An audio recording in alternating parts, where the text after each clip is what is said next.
رمضان.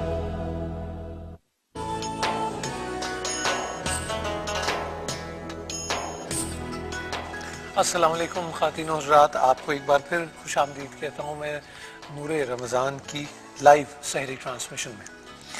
کچھ لوگوں کی آمد جو ہے وہ خوشبو اس کا پتہ دیتی ہے، ان کے آنے سے پہلے اندازہ ہو جاتا ہے کہ کون آ رہا ہے، اور اس خوشبو کی بھی کوئی وجہ یقیناً ہوتی ہوگی. اور یہ شخصیات دونوں ایسی ہی ہیں جو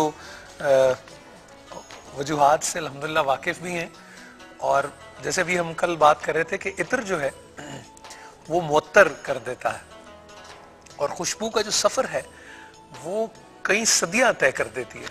خیال اور تخیل جو ہے وہ جانے آپ کو کہاں سے کہاں لے جاتا ہے. یہ خوشبو کے بارے میں کہا جاتا ہے.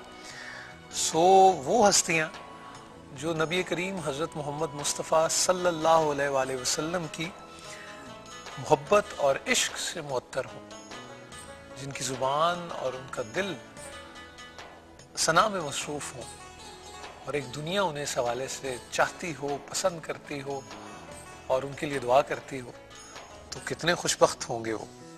آج ہماری بے انتہا خوش بختی ہے، شکر الحمدللہ کہ آج ایک بار پھر ہمارے ساتھ موجود ہے سید فصیح الدین سہروردی صاحب. السلام علیکم. السلام علیکم. وعلیکم السلام. آپ خیریت سے؟ جزاکم اللہ. آپ کی آپ کا شکریہ. آپ کا بھی شکریہ. اللہ تعالیٰ آپ کو سلامت رکھے.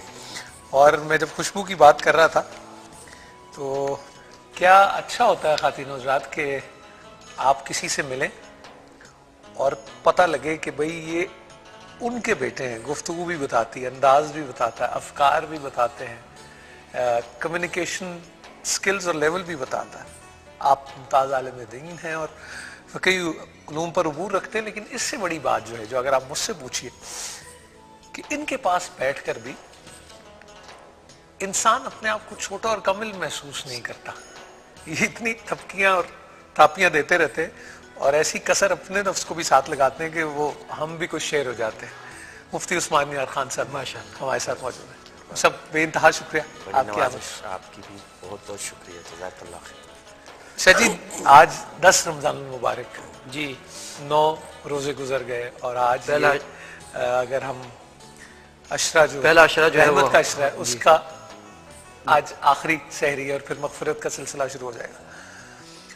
عموماً کیسے تعلق جوڑنا چاہیے؟ آپ کو کیا لگتا ہے؟ آپ کی کیا روٹین ہوتی ہے بالعموم؟ ایک تو آپ بہت مصروف ہوتے ہیں، لیکن جب تنہائی میں کس طرح یاد کرتے ہیں اللہ کو؟ کس طرح اس رحمت کے عشرے سے آپ فائدہ اٹھاتے ہیں؟ میں تو اس سال تو کچھ چینلز پہ کچھ زیادہ ہی مصروف ہو گیا، ورنہ کوشش ہوتی تھی کہ تراویح کے بعد کوئی نوافل پڑھ لوں، قرآن پاک کی تلاوت کر لوں، اور جتنا ہو سکے اللہ اور اس کے رسول کے ذکر میں اپنا وقت گزاروں. اور یہی میں سمجھتا ہوں کہ ایک طریقہ ہے اللہ تبارک و تعالیٰ اور اس کے نبی صلی اللہ علیہ وسلم کی بارگاہ میں حاضری لگوانے کا. سب آخری دن ہے رحمت کے عشرے کا، اور پھر مغرب کے بعد سے وہ ایک مغفرت کا سلسلہ. اگر اس آخری دن کی میں ایک روٹین آپ سے چاہوں کہ جن جن لوگوں نے صبح کام سے اٹھنا ہے، اپنے کاموں میں مصروف ہو جانا ہے، سب اس اخلاق اور ضابطے کو بھی مد نظر رکھنا ہے جس کے متعلق ہم جانتے بھی ہیں، ماننا بھی چاہتے ہیں اور کوشش بھی کرتے ہیں، کیا کہیں گے؟ نحمدہ و نصلی علی رسول الکریم. اما بعد، دیکھیے عبادت کوئی خاص یعنی چیز کا نام نہیں ہے. جسے حضرت نے فرمایا کہ یہ تو چونکہ ایک الگ سے ایک منصب پر ہیں ماشاءاللہ، اور کاروباری اور اس پر نہیں ہے. اللہ رب العزت نے ان کو اس بڑے کام کے لیے چن لیا ہے، اپنے نبی صلی اللہ علیہ وسلم کی حمد و ثنا کے لیے. لیکن دوسرے لحاظ سے جو میں کہوں گا، عبادت صرف مسجد میں بیٹھنے کا نام نہیں ہے، اور نہ یعنی ہزار دانوں کی تسبیح یعنی پڑھنے کا نام ہے، اور نہ زیادہ تلاوت کا نام ہے، بلکہ عبادت جو ہے وہ دنیاوی معاملات، تجارت، صنعت، حرفت، معاشرت اور معیشت، کیونکہ دین کا جو بڑا حصہ ہے وہ معیشت ہے اور معاشرت ہے، تو یہ بھی دین کا ایک حصہ ہے. اب کیا ہے کہ اگر یہ وہاں آج کے جیسے آپ نے فرمایا صبح اٹھتا ہے اور یہ آخری دن کو کام میں لانا چاہتا ہے، تو وہ یہ ہے کہ جس طرح پہلے بھی میں کہہ چکا ہوں اور اس بات کا تکرار کروں گا، وہ یہ ہے کہ جب اس نے اللہ کے حکم کے مطابق حلال چیز کو کھانے پینے کو چھوڑ دیا ہے تو اسی طرح یہ حرام چیز کو کیوں نہیں چھوڑ پاتا؟ اور وہ یہ ہے کہ جب یہ جا رہا ہے حضرت تو کاروبار کے لیے جا رہا ہے، یہ فیصلہ کر لے کہ میں نے حلال چھوڑ دیا تو آج میں کسی کو دھوکہ نہیں دوں گا، کم نہیں ناپوں گا، خراب چیز نہیں دوں گا، پھل فروٹ ہے، سبزیاں ہیں، اس قسم کی دوسری چیزیں مثال جات ہے، اس میں ملاوٹ نہیں کروں گا، کیونکہ میرے آقا نے فرمایا من غش فلیس منا۔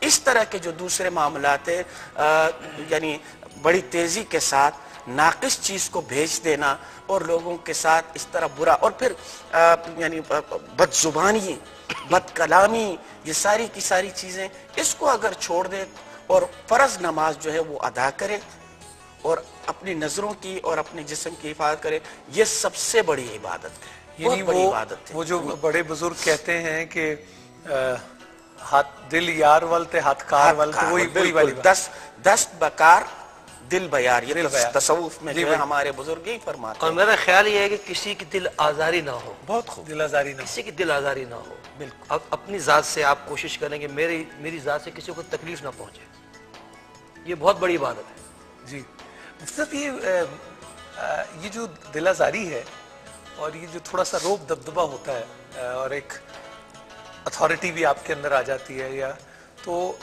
اس سے کوئی بندے کی شخصیت اور اس کے روب میں اضافہ ہوتا ہے، آپ کا کیا خیال ہے؟ ہم کیسے دیکھیں؟ تو اب آپ کس انداز سے پوچھنا چاہ رہے ہیں؟